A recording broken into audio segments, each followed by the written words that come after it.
The house always wins. The mathematical secrets of casinos. Walk into any casino in Las Vegas, Monaco, or Macau, and you'll be struck by the same thing. The lights, the sounds, the energy.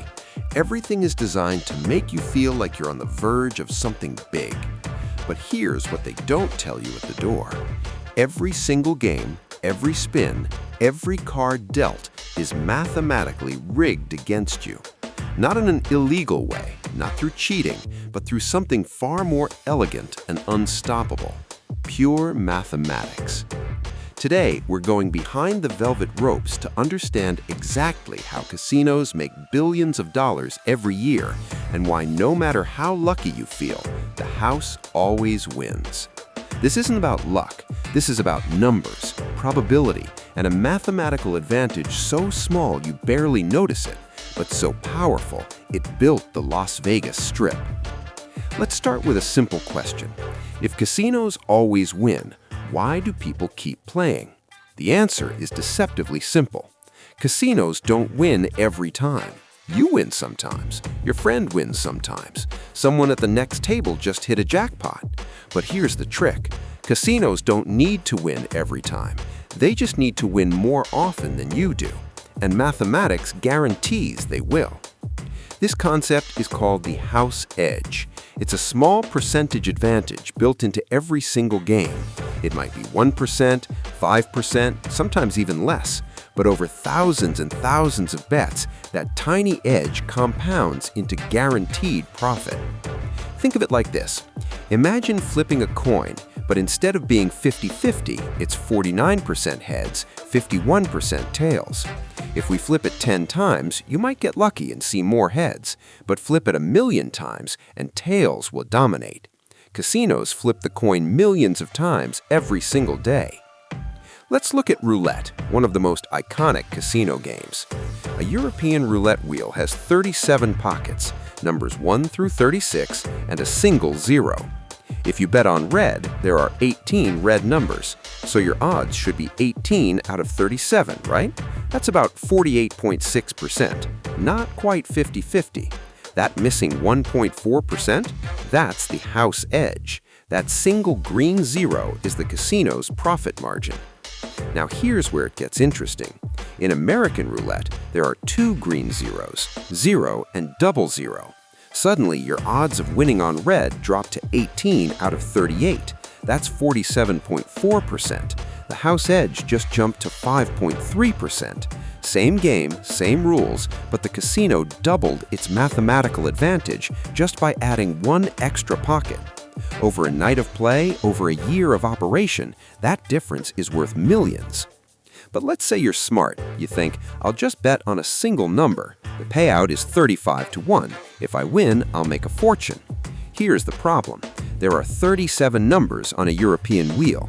If the game were fair, the payout should be 36-1, but it's 35-1.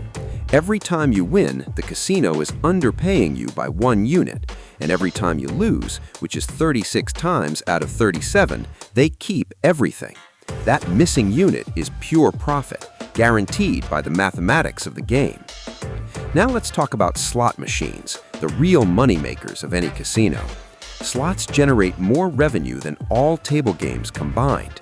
Why? Because the house edge on slots can be anywhere from 2% to 15%, and most players have no idea.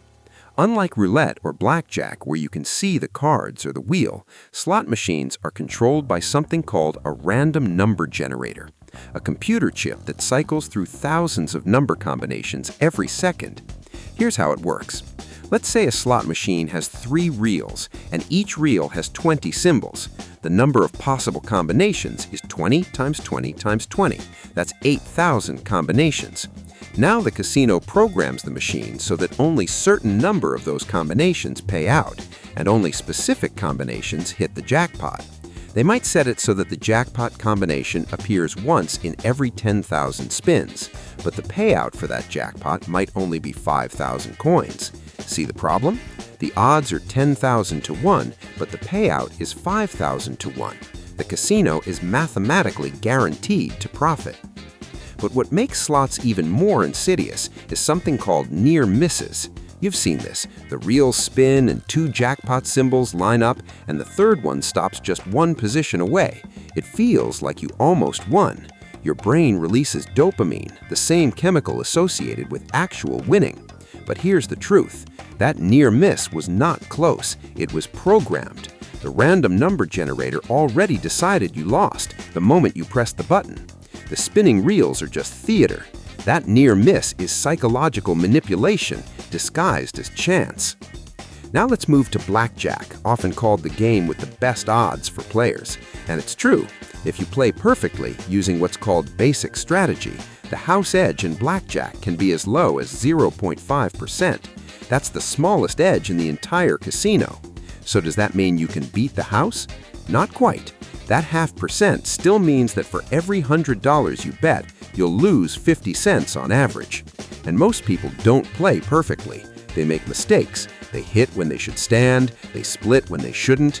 Every mistake increases the house edge. But here's the real kicker.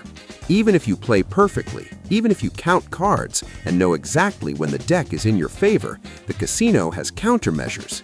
They use multiple decks, shuffle frequently, and if they suspect you're counting, they'll ask you to leave. Because card counting isn't illegal, but casinos are private property. They can refuse service to anyone. The mathematics might give you an edge, but the house controls the rules.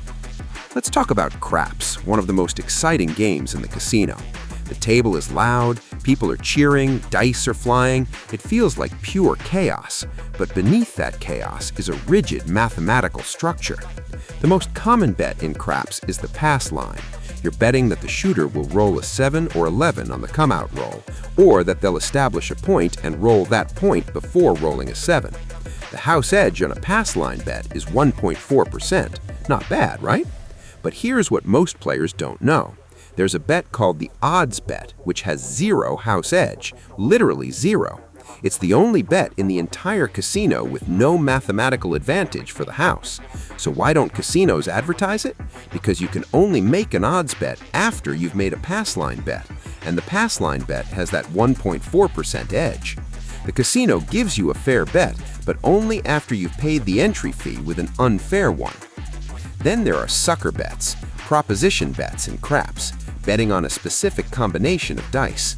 The payout might look attractive, 10 to 1, 15 to 1, even 30 to 1, but the true odds are much higher. A bet on snake eyes, 2 ones, pays 30 to 1, but the actual odds of rolling snake eyes are 35 to 1. The casino is shorting you 5 units on every win, and since you'll lose far more often than you win, those missing units add up fast. Now let's address the elephant in the room. If the house always wins, how do people win jackpots? How do some people walk out with thousands or even millions of dollars? The answer is variance. In the short term, anything can happen. Someone can hit a royal flush in video poker. Someone can roll the hard 8 3 times in a row. Someone can land 3 lucky 7s on a slot machine. Variance creates winners, but variance also creates losers. And across millions of bets, variance evens out. The mathematics reasserts itself. Think of it this way. Imagine a casino has 10,000 players in a single night. 9,000 of them lose money, 1,000 of them win. But the 9,000 losers lost more in total than the 1,000 winners won. The casino doesn't care who wins or loses individually. They care about the aggregate, and the aggregate is always in their favor. Casinos also use something called the law of large numbers. This is a fundamental principle of probability that says the more times you repeat an experiment, the closer your results will be to the expected outcome. Flip a coin 10 times, you might get 7 heads. Flip it 1,000,000 times, you'll get very close to 500,000 heads. Casinos operate on volume. They don't need you to lose every bet. They just need you to make a lot of bets, because the more you play, the more that house edge grinds you down. Let's look at an example. You sit down at a roulette table with $1,000. You bet $20 on red each spin. The house edge is 2.7%. On average, you'll lose 27 cents per spin. After 100 spins, you've bet $2,000 total, and you've lost about $27. Doesn't sound like much, right? But now multiply that across 100 players, 1,000 players, every night of the year. Those 27 cents per spin become millions in profit. And here's the psychological trick. You don't feel that 2.7% edge. You win some, you lose some. It feels random. It feels like you're in control, but you're not. The mathematics is slowly, invisibly transferring your money to the casino. It's death by 1,000 cuts, and you don't notice you're bleeding until you check your wallet at the end of the night. Casinos also use time as a weapon. The longer you play, the more likely the house edge will catch up to you. That's why casinos don't have clocks, no windows. Free drinks keep you at the table, comfortable chairs, ambient music. Everything is designed to make you lose track of time, because time is the casino's ally. The longer you play, the more certain your loss becomes. There's also something called the gambler's fallacy, the belief that past results affect future outcomes. You see red come up 5 times in a row on roulette, so you bet on black, thinking it's due. But the wheel has no memory. Every spin is independent. The odds are always the same. But your brain tricks you into seeing patterns where none exist, and the casino profits from that illusion. Let's talk about loyalty programs. Casinos offer free hotel rooms, meals, show tickets. They track your play with loyalty cards. It feels like they're rewarding you.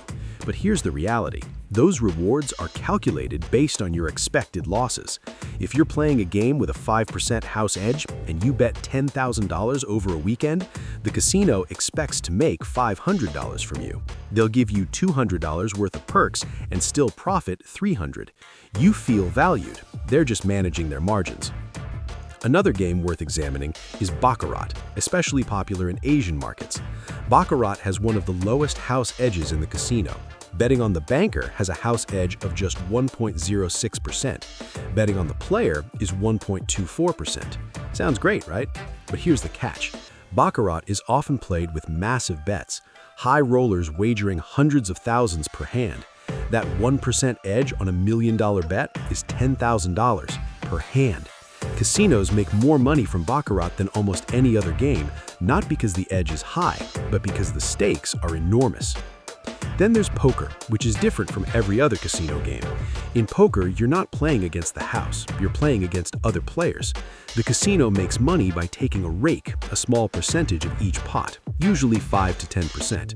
The casino doesn't care who wins the hand, they take their cut regardless. It's the perfect business model. Zero risk, guaranteed revenue. But even in poker, the house edge exists in a different form. Tournament fees.